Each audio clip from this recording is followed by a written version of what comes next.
I know I said I was going to take a break, but I had to come back. Because yesterday I announced that Border Patrol's roaming raids have paused. Well, today ICE took over and we're seeing a new strategy taking effect. Today's Tuesday, November 25th, and it's day 173. So in the absence of Border Patrol, ICE has stepped up its patrolling, profiling, and stops. This could be due to the news that last month that the administration changed out ICE leadership, effectively putting Border Patrol agents in charge of ICE. Today, we saw ICE stopping several vehicles and people on bikes, as well as continuing with their targeted attacks. So beware again. For example, in Lompoc on Pine and College in the early morning, ICE agents kidnapped someone near school. And in Oxnard, ICE was seen driving around. Over in Yucca and Saviors early in the morning, ICE agents were also seen inside an apartment complex. A woman was able to pressure them out who was recording them. They did return afterwards and they tried to kidnap 2 more men, but were also pressured out. They had a heavy presence in Ontario and Pomona. In Pomona, for example, they were spotted near the Cardenas Market on San Antonio and Holt early morning, and then stopping to question 2 men on their bikes. U.S. marshals were also seen with guns drawn in the parking lot of El Super in Pomona as well. Not sure if that was immigration related or not. Over in Ontario on Mountain and 6th, also early morning, ICE agents were racially profiling 2 men driving on their way to work. The men asserted their rights and refused to show ID or give them their names. You better take me in right now, because I ain't giving you my name. I know you know right now, so if you want to take me, let's go. What do you guys do?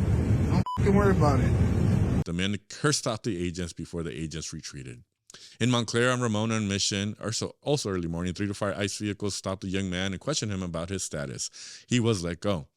And in Los Angeles and Watts on 104th and San Pedro, early morning, HSI just conducted an operation in a residential neighborhood. Allegedly, 2 people were taken, but that's still unconfirmed. But we did see LAPD assisting by taping off the scene and standing watch. They were also in Huntington Park in an alley off Pacific and Saturn around 9:40 a.m. HSI agents were seen questioning a homeless man. They were at the San Luis Obispo County Jail again. And in Torrance, on the 110 freeway around 9:15 a.m., HSI agents stopped a man in a blue truck and took him. And in Sanitas at the Home Depot on 1000 North El Camino Real between 8 and 9 a.m., several masked federal agents were seen forcing a man out of his vehicle and taking him.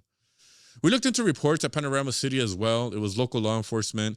And we got several unconfirmed sightings in San Fernando Valley, where all of them were individual vehicles, possibly DHS or General Services. We were unsure. Also, the LA Times has a story on Vicente Ventura Aguilar, who was detained during an immigration raid in South LA and has disappeared.